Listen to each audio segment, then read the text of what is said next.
Guys, जब भी आप लोग नेटफ्लिक्स यूज़ करते हो तो उसके बैकएंड में हंड्रेड्स ऑफ सर्विसेज होती हैं जो कि काम कर रही होती हैं, आपस में कम्युनिकेट कर रही होती हैं। फॉर एग्जांपल रिकमेंडेशन सर्विस हो गई, या बिलिंग सर्विस हो गई, या जिससे आप वीडियो स्ट्रीम करते हो वीडियो स्ट्रीमिंग सर्विस हो गई। सो जो इतनी सारी सर्विसेज हैं बैकएंड पर, फिर भी नेटफ्लिक्स इतना फास्ट कैसे चलता है? आखिर कैसे ये सर्विसेज आपस में कम्युनिकेट करती हैं जो इतनी फास्ट होती हैं? The answer is gRPC APIs. GRPC APIs की हेल्प से ही जो परफॉर्मेंस है इतनी फास्ट रहती है, ये सर्विसेज इतने फास्ट कम्युनिकेट कर पाती हैं। रेस्ट का यूज़ ये नहीं करते हैं क्योंकि वो हमारा स्लो रहता है, टेक्स्ट बेस्ड रहता है, क्योंकि जेसन होता है हमारा। जीआरपीसी हमारा प्रोटोबफ का यूज़ करता है जो कि लाइट वेट रहता है और बाइनरी में डेटा ट्रांसफर करता है।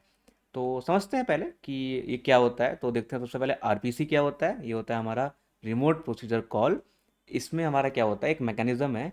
इसमें समझो आपका कोड किसी एक सिस्टम पर, किसी एक सर्वर पर चल रहा है, और वहाँ से आप किसी और फंक्शन को जो कि किसी और सिस्टम पर, किसी और सर्वर पर लिखा हुआ है, उसको ऐसे कॉल कर सकते हो जैसे कि आपने लोकल ही आपने वो कोड लिखा हो। फॉर एग्जांपल, मान लो आपकी बैंकिंग एप्लीकेशन है, तो आप अपने कोड से गेट बैलेंस, मान लो ये मेरा फंक्शन है, ये किसी और रिमोट सर्वर पर है, ठीक है, जहाँ पे ये कोड चल रहा है, उसको आप अपने कोड से ऐसे रन कर सकते हो जैसे कि लोकली कर रहे हो, सिंपली गेट बैलेंस कॉल करके।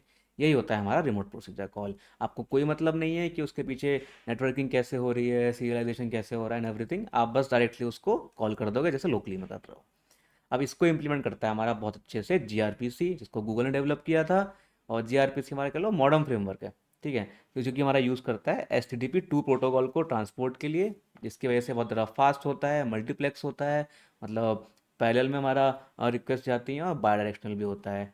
अब ये हमारा यूज़ करता है प्रोटोकॉल बफर्स, जिसको हम बोलते हैं प्रोटोबफ, डेटा सीरियलाइजेशन के लिए, जो कि हमारा लाइट वेट रहता है, बाइनरी रहता है और बहुत ज़्यादा फास्ट होता है जेसन से, जो कि मेरी टेक्स्ट बेस्ड होती हैं। अब इसमें आपका क्रॉस लैंग्वेज सपोर्ट भी होता है। फॉर एग्जांपल, मान लो आपकी एक सर्विस लिखी है पाइथन में, एक लिखी है जावा में, और मान लो एक और जो लिखी है गोलैंग में, तो ये सब आपस में बहुत इजीली कम्युनिकेट कर सकते हैं जीआरपीसी की हेल्प से, और बहुत ज़्यादा फास्ट आपको परफॉर्मेंस मिलेगी। तो रियल लाइफ में जीआरपीसी कहाँ कहाँ यूज़ होता है? गूगल यूज़ करता है बहुत ज़्यादा, नेटफ्लिक्स यूज़ करता है, Uber, AWS and many more.